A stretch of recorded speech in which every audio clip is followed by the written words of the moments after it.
Delaney Drake, beach supervisor at Kalmus, is more than just a beach supervisor. We got a hot tip that she does so much here at the beach for kids as well as adults. Delaney, Hi. nice to see you. Nice to see you. So we got a hot tip from our town manager that you create all sorts of different collages and do a lot of arts and crafts kind of things to make people's day here at Kalmus. Tell us a little bit about some of the collages that you've created here at Kalmus. Okay, sure, yeah. So I've made a couple different ones. I have kind of one side of the bathhouse is educational and one side is more like conservation messages. The first one I started with was actually a balloon exhibit. We were picking trash on the front beach. Well, every day we pick trash on the front beach ever since I was a lifeguard. And we found so many balloons at Kalmus. I don't really know why it is, like the currents, the wind, it's really windy here. So, but we find tons of those little strings, the little ribbons, and sometimes they have balloons on them, sometimes they don't. So I told my lifeguards, save all your balloons this week. We're making a display, and I got a shadow box. And I just put them all in it, and I made like a little sign that kind of explains why balloons are bad for the environment. And then after that one, I started with a shell exhibit just because I was curious about all the different like shells and organisms, and I started doing some research like just for myself. So there's like some shell shadow displays, and then there's a little like touch exhibit where kids can like pick up the shells and see what they found. Yeah, and I have a couple others too. So you had an exhibit of cigarette butts, which I thought was interesting since Barnstable doesn't allow smoking on the beach, but it is in the parking lot. Tell us a little bit about why that's important and why you made that collage. Yeah, okay, so cigarettes are the worst. I find them everywhere for years. I have found so many, the amount of cigarette butts we've picked up at Kalmus, it's crazy. Ever since I was a lifeguard, you know, you can pick 8 hours a day and there will still be cigarette butts. Even by the time you're, you know, at some point someone's gonna be throwing cigarette butts. But in the beginning of the season this year, I was picking up trash one day and I just found so many. And I said, okay, I'm saving these. And my lifeguards are just laughing at me, you know, here I am, I like have my gloves on. I was like taking all the cigarette butts into one bucket, and I got shadow boxes.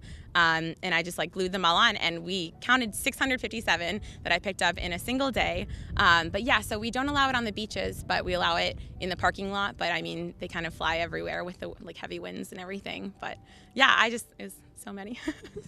When you have done these exhibits, whether it's on the conservation side and education side for the little animals of the sea or the cigarette butts, when people stop and look at those exhibits, what are you hoping they take away from those? Honestly, anything. I mean, whether it's their favorite little sea animal, you know, and they finally know what it is. Like, I mean, I've lived here for so long, and I had no idea about the whelk egg cases. I don't know, the little curly kind of brown, like they kind of look like scalloped potatoes in my opinion. But yesterday I was like talking to a patron, and I was telling him how like if you open up one of those little the dried out little scalloped potatoes, inside is like a perfect little tiny whelk. It's like the size of like 4 grains of sand. You know, it's tiny, but I don't know, it's just like I feel like there's just so much magic out there, and like we don't know so much of the patrons. Every now and then I'll hear little things like, this beach is like a museum, or you know, just little things like that, and it just makes my day, because I don't know if they can take away something, learn something, or maybe next time suggest something other than a balloon release, or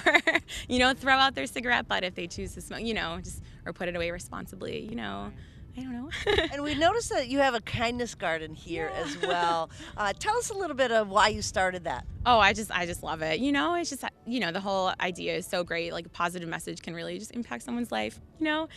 So yeah, we started this last year in the summer, and I don't know, every now and then, actually, you probably remember last summer it was really rainy. So a lot of the times, like the lifeguards, if we had like, you know, a bunch of extra staff, we'd just be like making little kindness rocks. I just think it's so nice. I don't know. Every now and then, like people will just be all around here, kind of like looking at them. Kids will sit over here, and it's just fun.